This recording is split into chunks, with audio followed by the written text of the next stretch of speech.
नमस्कार दोस्तों, stock specific learning में हम बात करेंगे आज प्रकाश इंडस्ट्रीज को लेकर के। नाम तो बड़ा यूनिक है प्रकाश, और प्रकाश के तौर पे ये प्रकाश भी देती है, चाहे विंड पावर को लेकर के देखा गया इनकी वेबसाइट्स पे जो प्रकाश देने वाली लगती है। और काम कंपनी काम क्या करती है, काम के सिलसिले में देखा जाए तो काम इनके पास माइनिंग का काम है, स्टील्स का काम है, और न्यू जनरेशन के हिसाब से देखा गया कि इलेक्ट्रिसिटी क्या इसका पावर जनरेशन पे भी कामकाज करती है। इसका नाम है प्रकाश। तो प्रकाश प्रदान करने वाली इस कंपनी का आज हम प्रकाश पे ही फोकस करेंगे और समझने का प्रयास करेंगे इस बिजनेस मॉडल को मालेंगे, जहाँ पे minings, sponge iron, power generation, steel, ferro alloys at the wire, rod and S B wires पे काम, and T M T bars और विंड पावर पे कामकाज करती नजर आती है। क्या क्या इसका, यदि इतने सारे सेक्टर में कंपनियां कामकाज करती है तो कितने सारे पैसे कमाती होगी, आप अंदाजा लगाइए और सोचिए।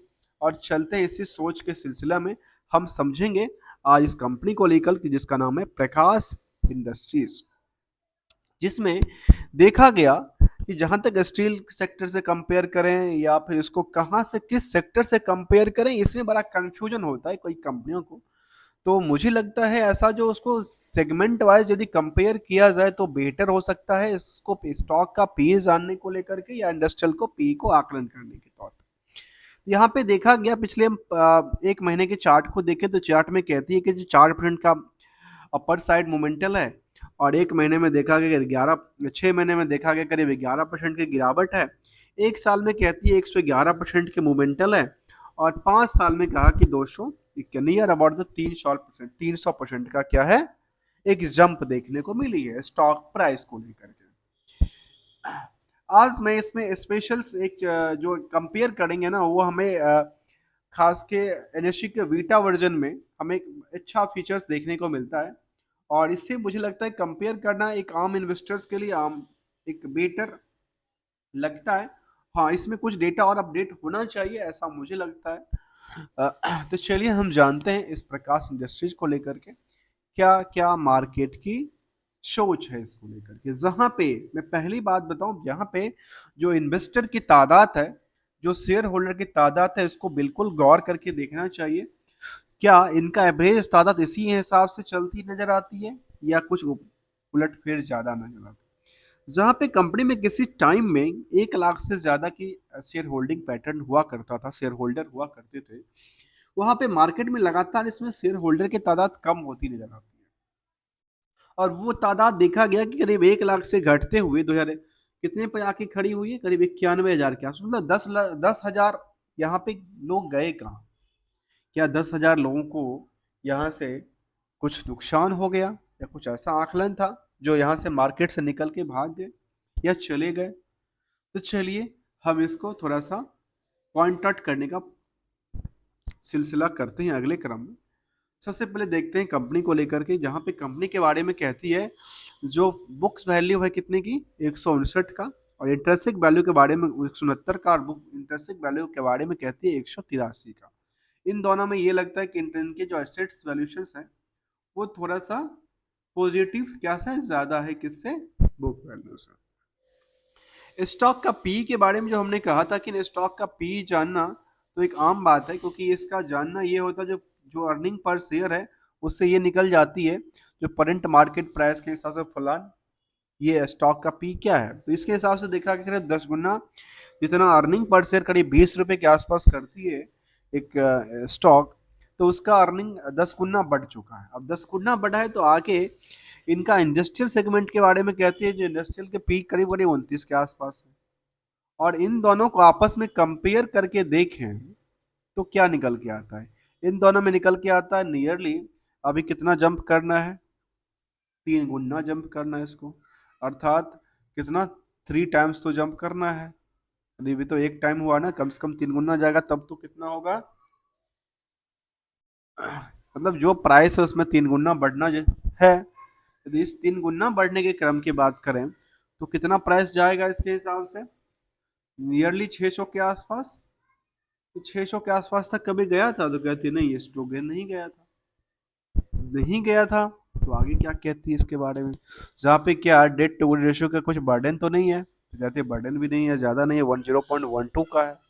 क्या करंट रेशियो उन्होंने ज़्यादा प्रॉफिट तो नहीं बुक किया हुआ है, इसके बेसिस पे डेटर इनका सेल्स डेटर तो यही ज़्यादा है। तो चलिए इसको हम क्या करेंगे, डीप एनालिसिस करेंगे समझने के लिए। इसके बाद आरओसी के बारे में कहती है 11.6 का, और आरओसी कहती है 11% का। डिविडेंड का ट्रैक रिकॉर्ड कुछ नहीं है, फेस वैल्यू है 10 का। आकलन करके देखिए 10 रुपए का फेस वैल्यू आपको नियर अबाउट 2 टाइम्स तो इंक्रीज करके दे रहा है ना। ये दोगुना भी इंक्रीज करके दे रहा है, तो बुक वैल्यू का दोगुना कितना जाएगा, नियरली 170 का दोगुना कितना जाएगा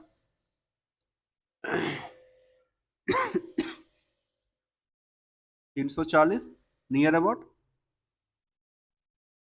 तो 340 और 600 को इन आकलन से हम एक हिसाब से देखें तो एवरेज करके देख लीजिए।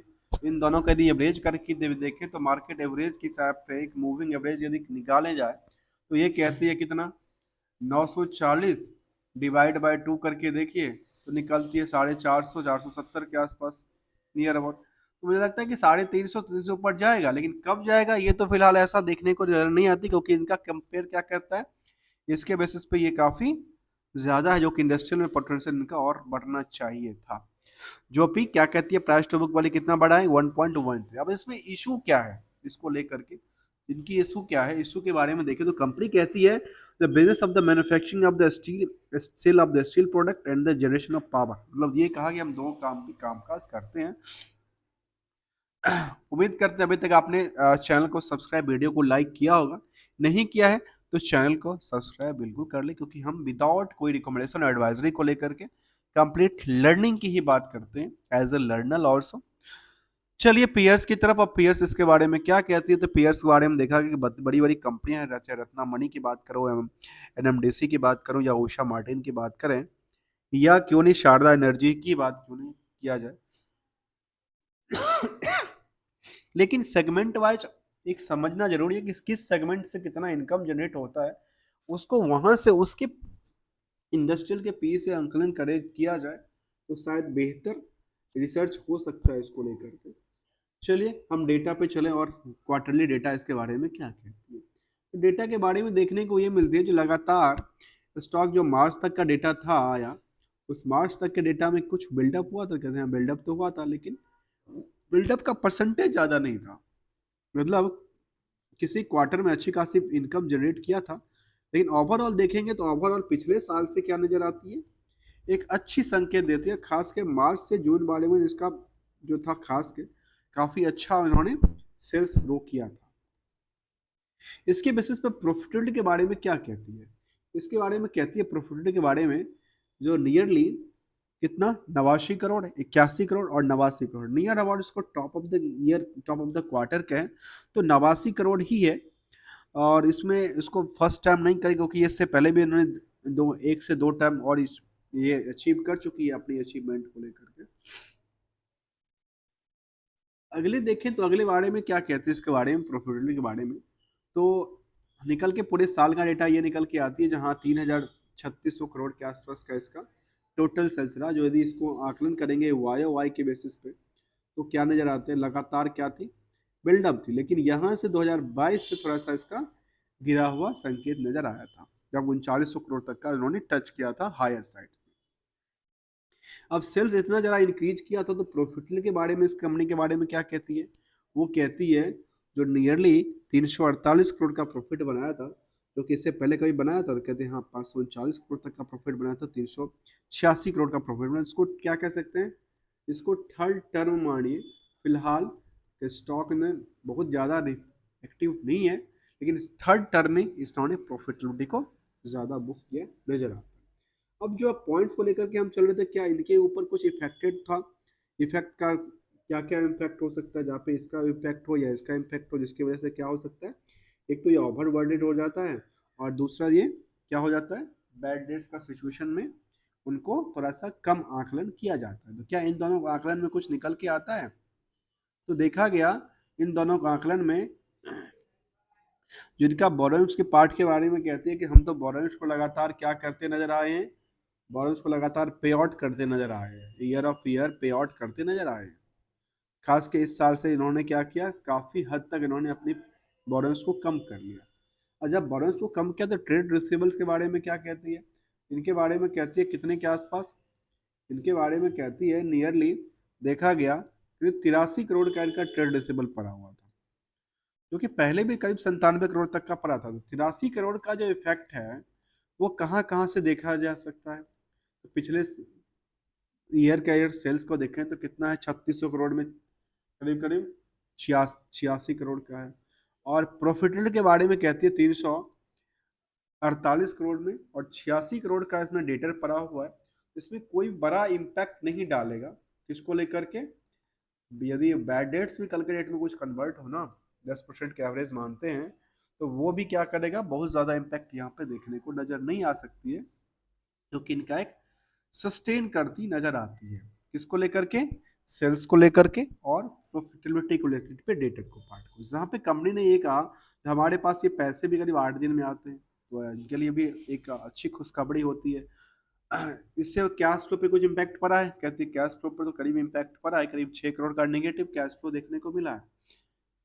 जहाँ पे शेयर होल्डर की तादाद पर चर्चा करेंगे उससे पहले नजर डालते हैं इनकी फाइनेंशियल में, जो पे कई बार मैंने कहा कि इनकी फाइनेंशियल कई बार इस बीटा वर्जन के हिसाब से अपडेटेड नहीं होता, शायद कभी आवाज़ मेरी पहुंचती है वहां तक, तो इनको अपडेट करना चाहिए एज ए, यदि उन्होंने वेबसाइट्स पे इस तरह की इन्फॉर्मेशन दे रखा है तो अपडेट होना चाहिए, मेरा ऐसा कहना है।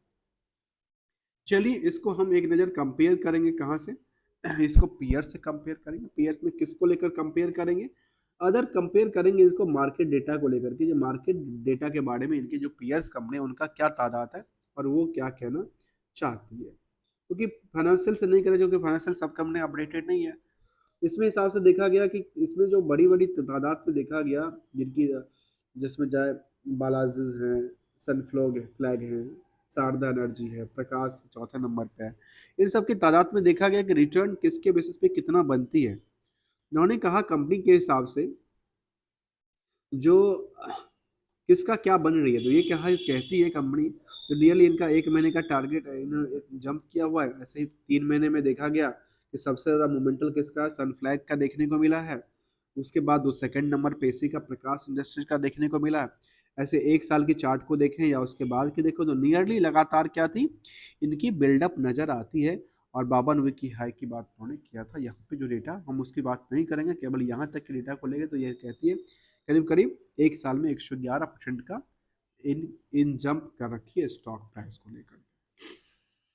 चलिए अगले कदम पे हम समझने वाले थे इन्वेस्टमेंट पार्ट को लेकर के इनके बारे में क्या कहना चाहती है। यहाँ पे हम शेयर होल्डिंग पैटर्न को देखें तो जून तक के डेटा में कंपनी ने कहा है क्या है इसके लिए, 44% का प्रमोटर्स के होल्डिंग है और 55% के ज़्यादा। अर्थात यहाँ पे क्या हुआ, जो प्रमोटर्स अपनी पोजिशन 50% से नीचे की, उनका कुछ रीजन हो सकता है। इन रीजन को समझने के लिए देखा जाए क्या कहना चाहता है उसको लेकर, ऐसा कब हुआ, तो ये कहती है हमारे पास आज से नहीं है, बहुत सब पहले से है। हमने 2017 से अपनी पोजीशन को लगातार उसी लेवल पे रखे हुए थे, बाद में काफ़ी कम किया था प्रोमोटर होल्डिंग को, बाद में दोबारा उन्होंने बढ़ा लिया। जहाँ पे एफआई की तादाद धीरे धीरे करके बिल्डअप हो रही है और ये पब्लिक के पास जो परसेंटेज थी लास्ट 2 क्वार्टर से सेम रही है। पिछले क्वार्टर जो परसेंटेज था वो काफ़ी ज़्यादा था, 57% के आसपास, तो मतलब यहाँ से ये शिफ्ट करती नज़र आई, जो किसके पास शिफ्ट कर गई, एफआई के पास शिफ्ट गई। और डीआई की तादाद को देखेंगे तो डीआई की तादाद के बारे में कहती है, पब्लिक की तादाद में देखें तो कुछ बड़े बकुल एक सुपर इन्वेस्टर के तौर पे देखने को मिला है। इनके पास एक देखने को मिलता है जो कि 1.5% के आसपास की तादाद है। ऐसे एक दूसरे जिनका नाम है डॉली खन्ना जी, इनके पास भी करीब 1.25% के आसपास की तादाद स्टॉक पोजिशन है। यहाँ पे ये लोग क्या है, ये लोग एक बुलिश लेके बैठे हैं, एक बड़े इन्वेस्टर के तौर पे इनको लगता है जो मार्केट इनकी इनकी क्या है, यहाँ पे एक बुल साइड्स के लिए संकेत देती है, क्योंकि कहीं अक्सर देखा गया कि पहले कभी इसमें राकेश झुनझुनवाला हुआ करते थे, नहीं शायद नहीं, राकेश झुनझुनवाला नहीं, ये कुछ राकेश झुनझुनवाला ही है, झुनझुनवाला राकेश राधे श्याम उनकी ही नाम था, क्योंकि कभी इसकी पोजीशन हुआ करता था। फिलहाल इनकी वाइफ का तो देखने को नजर नहीं आई, लेकिन कुछ है क्या नीचे, तो कहते नहीं, ऐसा देखने को नजर नहीं। आखिर रिटेलर की तादाद क्या है इसमें? रिटेलर की तादाद की तरफ देखें तो रिटेलर की तादाद के बारे में कहती है कंपनी, जो हमारी कंपनी में लेटेस्ट टू लेटेस्ट कितनी रिटेल की तादाद थी, नियरली 22% के आसपास की रिटेल की तादाद बनी नजर आई थी। किसको लेकर के? इस स्टॉक को लेकर के, जहाँ पे तादाद एक बड़ी ज़्यादा देखने को मिला है। डीआई नहीं है, लेकिन एफआई की तादाद बिल्डअप करती नजर आई है इसको लेकर के। हमने समझने का प्रयास किया, इसका नाम था प्रकाश इंडस्ट्रीज, जो कि काम अलग अलग सेक्टर में करती है। इसका सेगमेंट वाइज डिटेल पे एक नज़र डालने का प्रयास करते हैं। कुछ सेगमेंट बाय डिटेल होगा तो शायद बेहतर हो सकता है। क्वार्टरली भी डेटा निकल तो यहाँ पे शायद नहीं आता। हम बीएससी पे एक अच्छा ऑप्शन था जहाँ से हम इसको कम देखा जा सकता है, लेकिन बीएससी पे देख के चलते हैं और समझते हैं। तो उससे पहले एक नज़र सेंटीमेंटल पे चलते हैं। सेंटीमेंटल के बारे में इसमें क्या कहती है?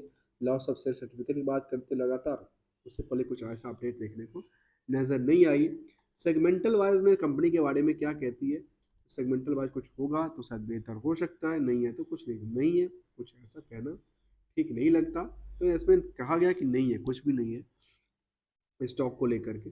जहाँ पे कुछ और सेंटीमेंटल की बात करती है, कहते हैं कॉर्पोरेट एक्शन में कुछ डिविडेंड का पार्ट हो रहा था। कहते हैं डिविडेंड का पार्ट 2019 के बाद तो कंपनी ने सिलसिला बंद कर दिया, उसके बाद उन्होंने कुछ दिया ही नहीं। ये कुछ अपडेट था इसको लेकर के, हमने इसको लेकर के समझने का प्रयास किया। यदि इसको कंपेयर किया जा सकता है तो इसको प्रकाश को टाटा स्टील से किया जा सकता है, सनफ्लैग से किया जा सकता है, लेकिन उसको ये इनके हिसाब से और एनएससी के हिसाब से कई बार जो कंपनीज की लिस्ट हो रही है अलग अलग डिफरेंट नाम निकल के आती नजर आती है। Thank you so much for joining here दोस्तों।